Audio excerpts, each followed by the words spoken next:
Seorang perempuan terlihat tengah duduk di bangku kelas saat kuliah dan membawa bayi.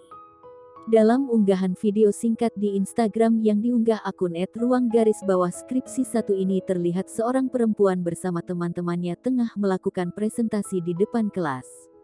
Beberapa temannya membawa kertas untuk presentasi agar materi yang dijelaskan tersampaikan dengan baik, namun ada salah satu perempuan yang tengah membawa anaknya di pangkuannya. Bayi tersebut terlihat menangis saat kelompok ibunya tengah melakukan presentasi di antara mahasiswa di kelas tersebut. Unggahan video singkat tersebut lantas viral dan dibanjiri komentar dari warganet.